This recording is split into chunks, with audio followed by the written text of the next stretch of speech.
Bismillahirrahmanirrahim. Assalamualaikum warahmatullahi wabarakatuh. Halo teman-teman, jumpa lagi di channel Ojowodi.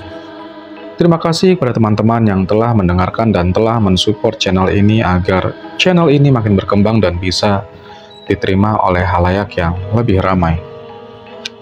Seperti biasa teman-teman, jika sudah siap, selamat mendengarkan. Tahun 2007, tepatnya saat aku berumur 10 tahun, dan di saat itu juga aku sedang menempuh jenjang pendidikan sekolah dasar kelas 5 di salah satu sekolah swasta yang ada di kotaku, Padang, Sumatera Barat. Sebelumnya aku tinggal bersama keluargaku yang terdiri dari mamaku, papaku, dan adik perempuanku yang rumahnya berada di pinggiran kota. Ya, memang rumahku pada saat itu cukup jauh dari kantor papaku dan sekolahku yang berada di pusat kota. Untuk perjalanan saja, bisa-bisa menempuh 1 sampai 1,5 jam. Itu pun kalau tidak macet. Bagiku, untuk kota kecil seperti ini, 1 jam itu sudah cukup terasa lama dan untuk berada di mobil tua ini. Karena bosannya terkadang aku menyempatkan waktu berhargaku untuk menyambung mimpiku di mobil itu. Hingga saat aku terbangun dari mimpi itu, aku tidak sadar sudah sampai di sekolah saja. Tapi saat-saat membosankan itu tidaklah berlangsung lama. Karena omku yang dari Bandung membawa berita baik untukku dan keluargaku. Beliau mengatakan bahwa Senin lusa dia akan pergi ke Padang seorang diri untuk urusan dinasnya. Dan beliau juga meminta kepada keluargaku untuk menemaninya selama dia di Padang. Mengingat rumah dinas yang beliau tempati saat itu sangat besar bagiku. Awalnya keluargaku lumayan berat untuk menerimanya. Karena kalau rumah ini ditinggalkan, siapa yang akan mengurusnya? Namun keluargaku juga ada pertimbangan-pertimbangan lainnya. Yaitu rumah dinas omku itu ternyata berada di pusat kota yang sangat dekat dengan kantor papaku dan juga sekolahku. Setelah perdebatan batin yang cukup lama, pada akhirnya keluargaku menyanggupi untuk tinggal sementara bersama omku di rumah dinasnya yang kurang lebih selama 3 tahun lamanya.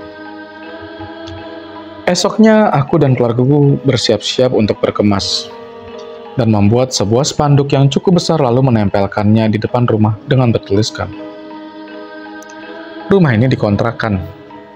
Hubungi nomor ini untuk info lebih lanjut." Setelah itu kami pun meninggalkan rumah itu dengan cukup berat hati. Namun tidak dengan mamaku. Beliau terlihat senang karena bebannya mungkin cukup berkurang. Bagaimana tidak? Lingkungan rumahku ini menurut mamaku kurang baik untukku.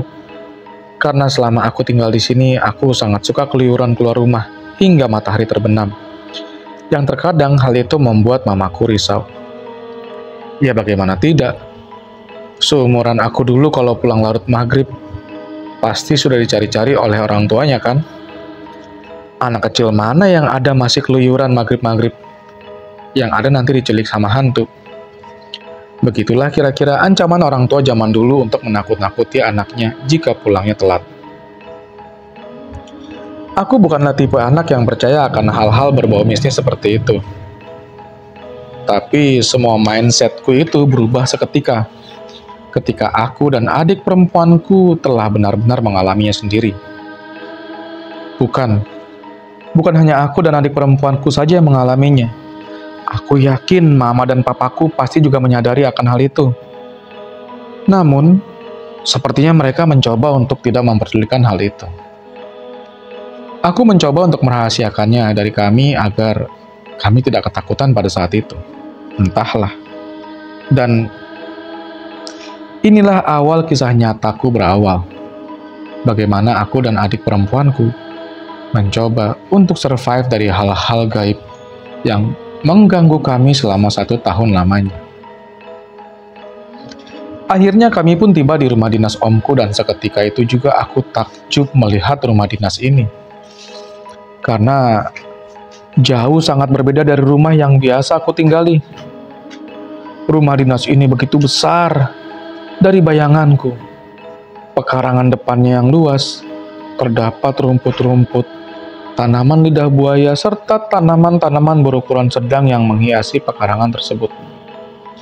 Pagar yang berukuran kecil minimalis namun tetap terlihat elegan. Dan di depan pekarangan tersebut dikelilingi pohon-pohon beringin yang begitu besar, seakan menghalangi cahaya matahari masuk ke rumah tersebut. Tidak sampai di situ saja. Setelah aku dan keluargaku masuk dalam rumah, aku masih tidak henti-hentinya untuk takjub. Ternyata dalam rumah ini jauh lebih terlihat besar daripada apa yang terlihat dari luar. Kesan pertama yang aku dapatkan dari rumah ini adalah mewah, namun diselimuti oleh kehampaan yang sangat mendalam. Entah mengapa di rumah yang sebesar ini aku merasa sangat-sangat hampa. Apa karena sepi? Atau apa karena sunyi? Atau mungkin karena aku masih belum terbiasa dengan suasana rumah yang sebesar ini? Gumamku dalam hati. Tapi sampai saat ini, hari pertamaku dalam rumah ini, tidak ada hal-hal yang aneh yang aku rasakan. Benar, tidak ada. Sampai di mana pada hari itu datang. Hari di mana sepupu laki-lakiku datang secara diam-diam. Keesokan harinya aku mulai menjelajahi rumah ini seorang diri. Namun, hanya setengah bagiannya saja. Yang aku tahu pada saat itu, di rumah dinas omku ini ada 6 ruangan utama, yaitu 1 ruangan tamu, 2 kamar tidur yang ditempati oleh omku, 1 kamar tidur lagi yang ditempati oleh kami sekeluarga, dan 1 lagi kamar tidur kosong. Kamar tidur di sini begitu besar, hingga kami berempat pun masih terasa lapang. Di bagian belakang terdapat 1 ruang dapur minimalis ala-ala bar begitu. Di samping dapur terdapat 1 kamar tidur untuk membantu, dan jika kita berjalan ke belakangnya, terdapat 1 ruangan dapur lagi yang lumayan besar namun tidak terpakai lagi. Itu terbukti karena ruangan dapur ini sangat-sangat kotor dan berdebu.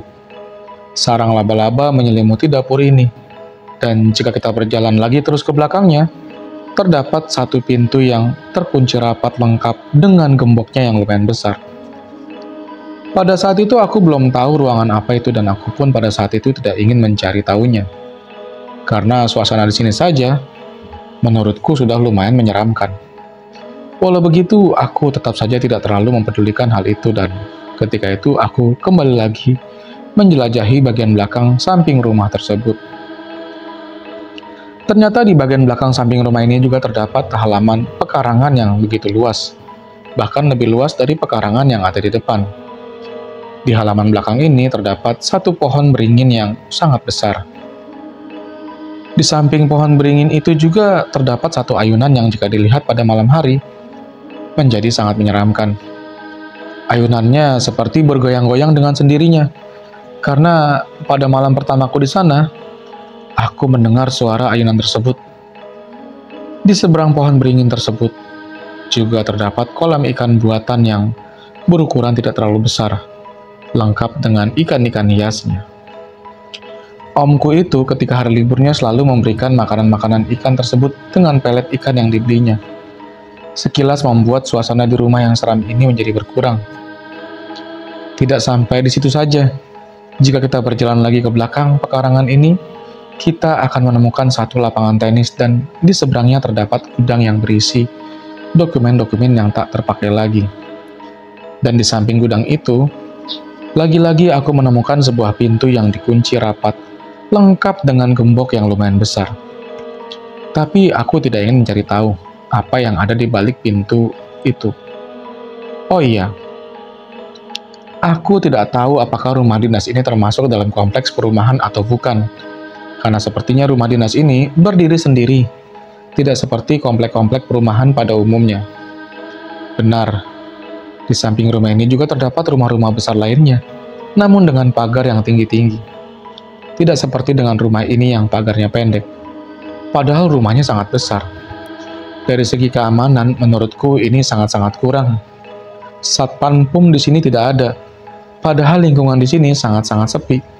Hampir nggak ada mobil atau motor pun yang melintasi lingkungan ini. Maling pun pasti akan senang berkeliaran di sekitar sini. Tidak terasa 1 tahun lamanya telah berlalu. aku lewati begitu saja.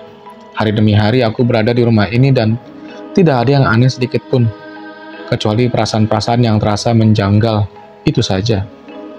Perasaan mengenai suasana di rumah ini yang begitu sunyi, sepi dan juga terkadang terasa hampa. Mungkin karena aku sudah mulai terbiasa dengan perasaan-perasaan menjanggal tersebut, yang membuat diriku terkadang tidak memikirkannya lagi. Namun tepat pada pertengahan tahun kedua membuat diriku tidak memikirkan lagi. Tepat di tengah tahun kedua, perkiraan antara bulan April atau Juni, fenomena yang aneh mulai terjadi di rumah ini. Dimulai ketika mamaku yang mengeluh bahwa makanan-makanan yang ada di kulkas akhir-akhir ini sering sekali cepat habis. Padahal mamaku sudah menakarnya dengan benar seperti hari-hari biasanya. "Bang, malam-malam ada nggak ke dapur nyuri-nyuri makanan?" Begitulah tanya mamaku ketika itu. Aku memang orangnya pemakan, tapi untuk mencuri makanan ke dapur, apalagi malam hari, aku tidak seberani itu. Pada malam kedua, setelah fenomena aneh itu terjadi, aku mendengar suara-suara antara sendok dan piring yang saling bergesekan di dapur.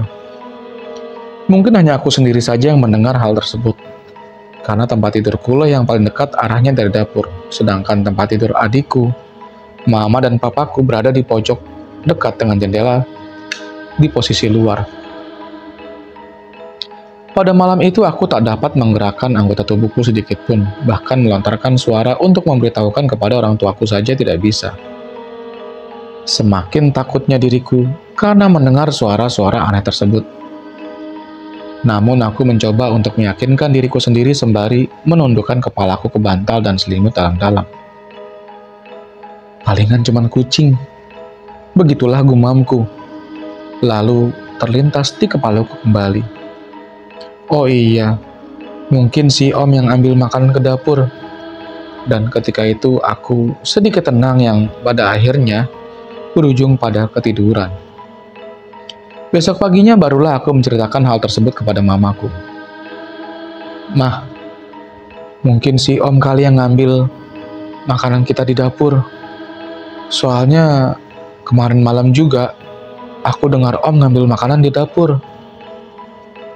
Ekspresi wajah mamaku tak seperti yang aku harapkan. Mamaku terheran seketika aku menceritakan hal tersebut. "Mana ada, Om aja udah 2 hari ini nggak pulang.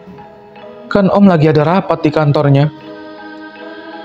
Seketika bulu kuduk yang ada pada leherku langsung merinding mendengar pernyataan mamaku tersebut. Aku pun hanya bisa terdiam. Biasanya main bola seorang diri di halaman belakang pekarangan rumah itu. Hari itu aku tidak berani untuk ke sana.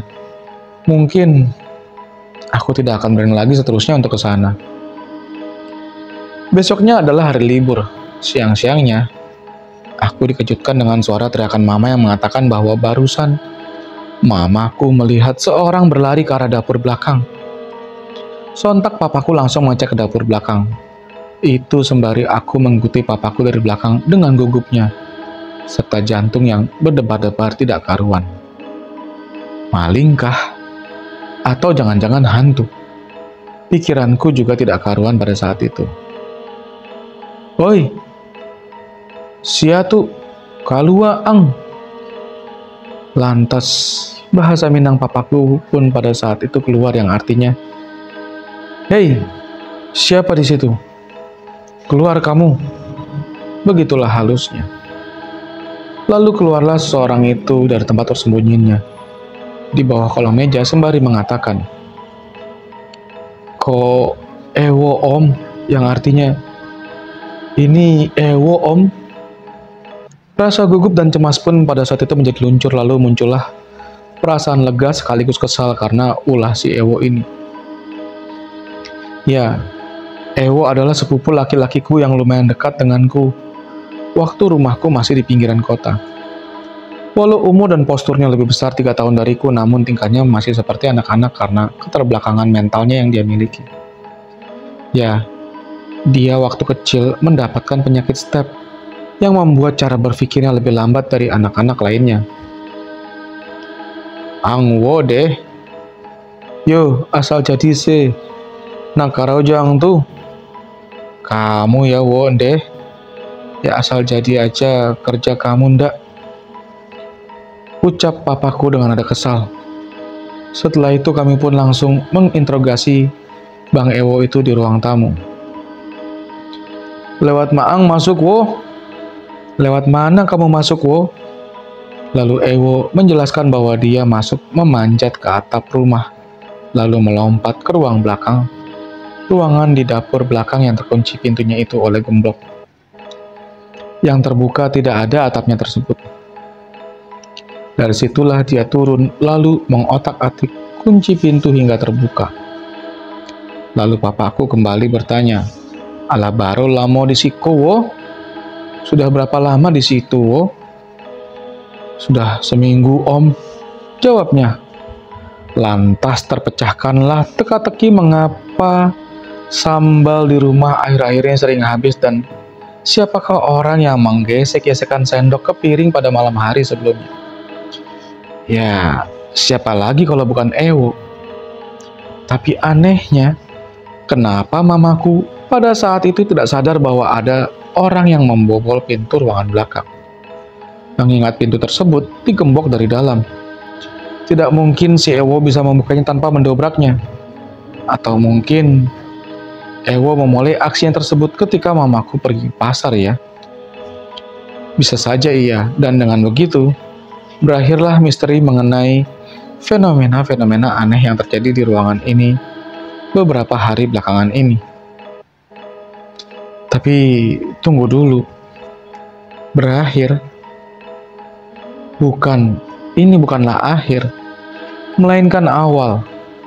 Awal dari segala mimpi-mimpi buruk itu yang akhirnya pun dimulai.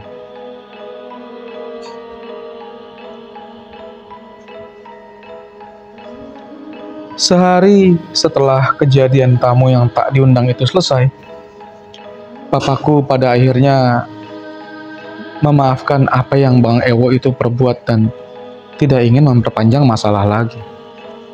Karena papa pun sama-sama mengerti bagaimana kondisi Bang Ewo tersebut. Apalagi Bang Ewo itu sudah cukup dekat dengan kami, sewaktu kami masih tinggal di pinggiran kota.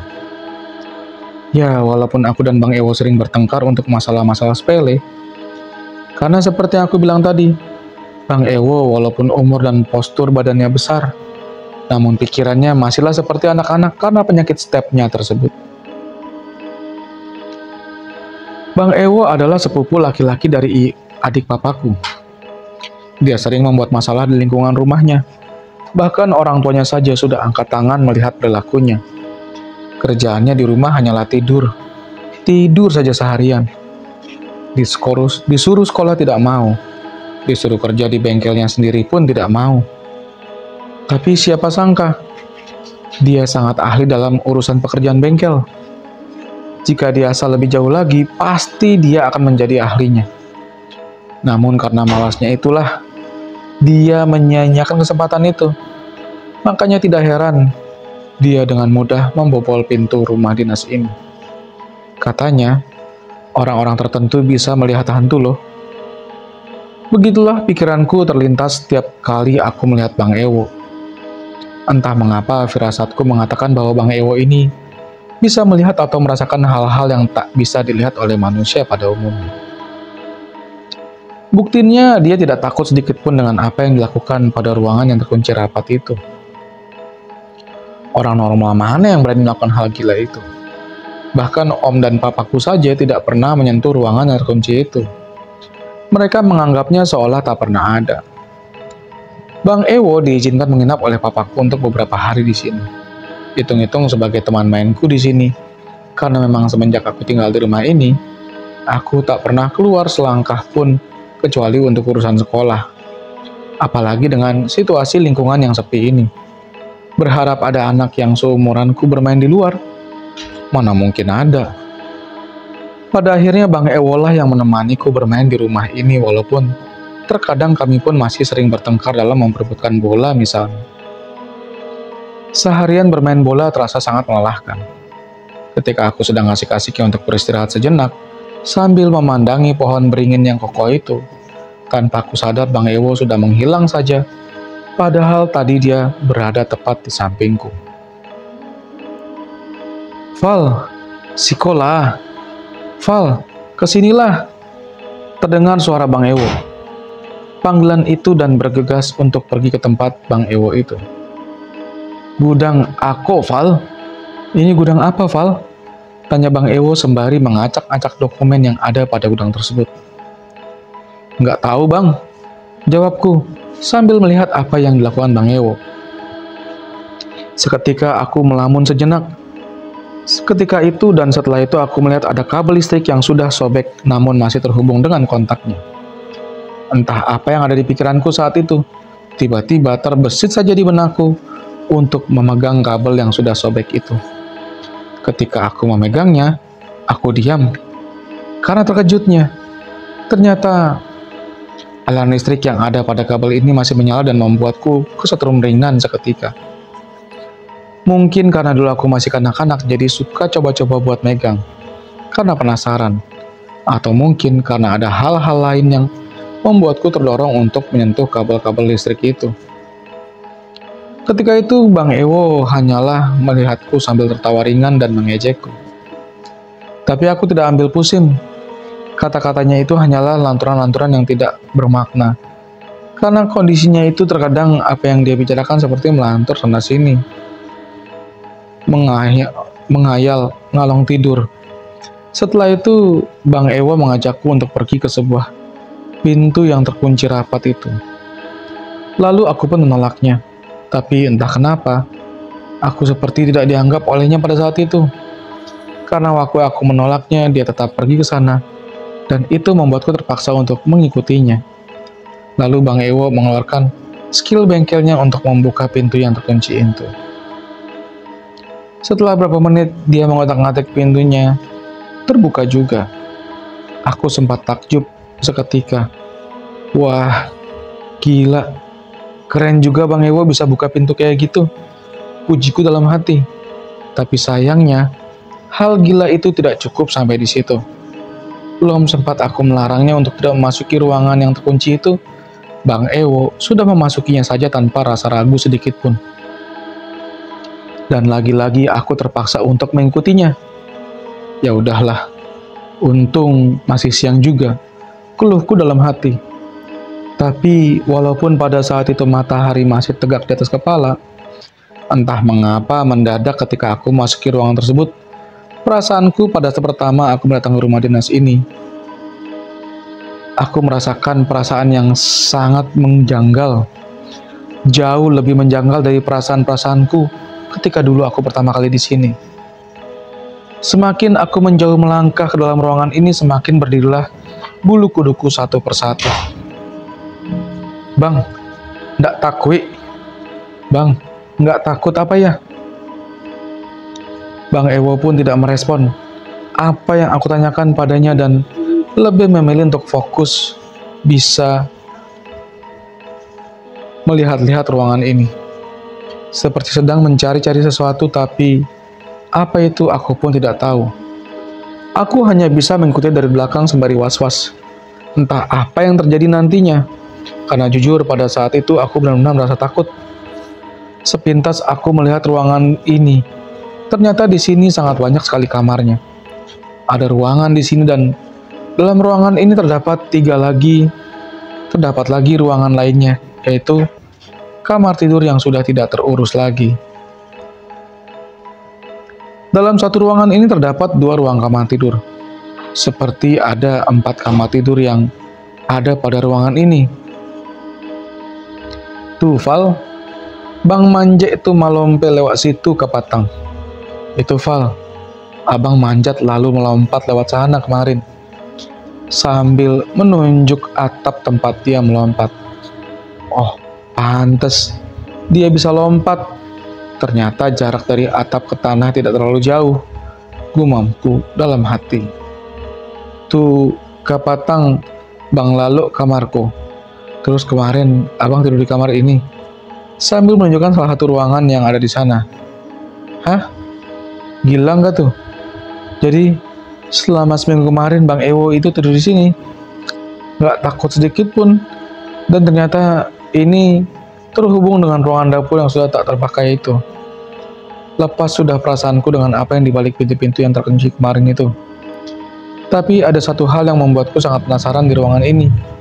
Tepat di depan atap yang terbuka ketika Bang Ewo melompat kemarin itu, ada sebuah tanah kosong yang ukurannya tidak terlalu besar, serta pohon yang bekasi tebang, yang lumayan besar dan dikelilingi oleh pagar-pagar berkawat tinggi yang lagi-lagi digembok.